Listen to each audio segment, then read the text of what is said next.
현재까지는 예방 백신이나 이를 치료할 수 있는 항바이러스제가 없고 그 치사율은 25%에서 90% 정도에 이르는 걸로 되어 있습니다. 치사율은 높지만 전파력은 약해서 2009년도 신종인플루엔자처럼 전 세계적으로 대유행을 할 가능성은 극히 낮다는 것이 전문가들의 평가입니다. 에볼라 출혈의 잠복기는 보통 이틀에서부터 3주, 21일로 되어 있고, 감염이 되면은 갑자기 발병을 해서 열과 오한, 두통 등 비교적 초기 단계에서는 비특이적인 증상들이 나타납니다.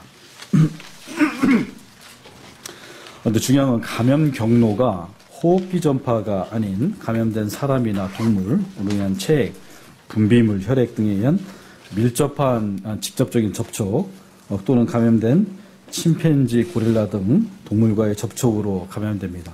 즉, 증상이 없는 사람으로부터는 감염되지 않습니다. 증상이 없는 잠복기에는 다른 사람한테 감염이 되지 않는 걸로 되어 있다는 말씀을 드리겠습니다. 그래서 에볼라 환자 치료 중에 개인보호 장비, 장갑이나 마스크, 가운 등 미착용으로 인해서 병원 내에 감염의 가능성이 있는 걸로 되어 있고, 일부 의료진인 경우에 감염과 관련해서 이와 같은 문제들을 얘기를 하고 있습니다.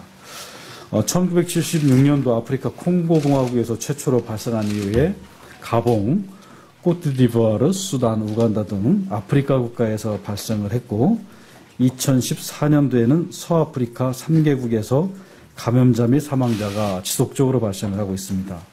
2014년 현재 발생된 국가는 기니, 라이베리아, 시에라리온 이 3개국이 되겠습니다.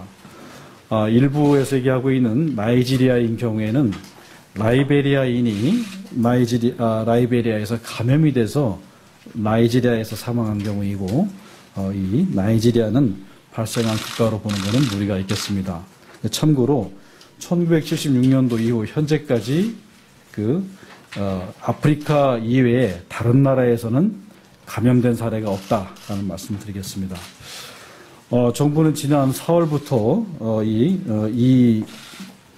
이 출혈열에 대한 대책반을 구성을 해서 국내 및 국외 환자 발생 현황들을 꾸준히 모니터링을 좀 하고 있고, 또 의사 환자에 대해서는 추적주사와 역학주사에 대한 지침을 마련을 해서 국내 유입 사항에 대해서 철저히 대비를 하고 있습니다.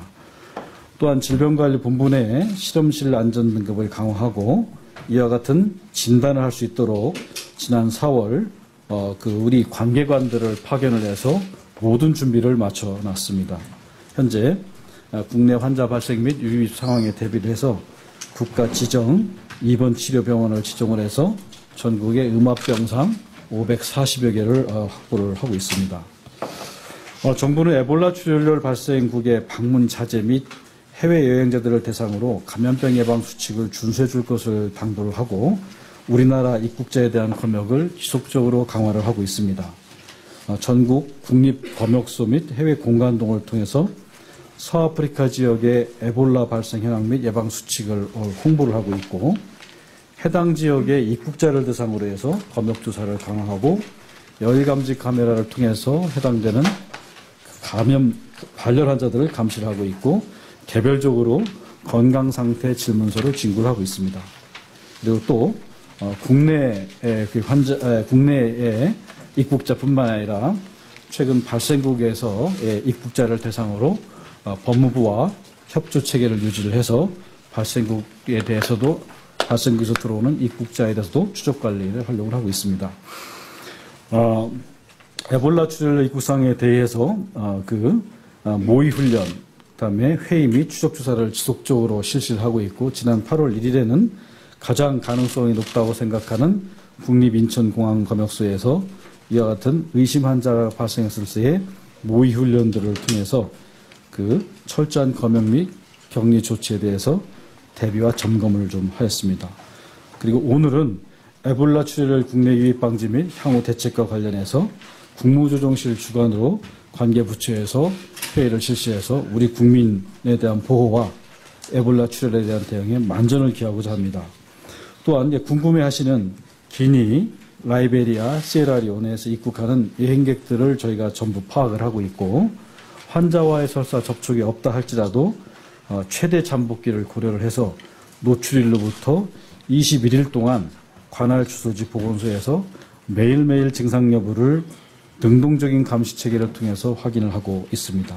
참고로 현재 8월 4일 저희가 현재 한 21명이 3개국을 다녀온 걸로 되어 있고 이 중에 13명은 잠복기 동안에 아무 문제가 없어서 그 조사를 완료했고 현재 8명은 계속 지속적으로 매일 추적 조사를 하고 있습니다.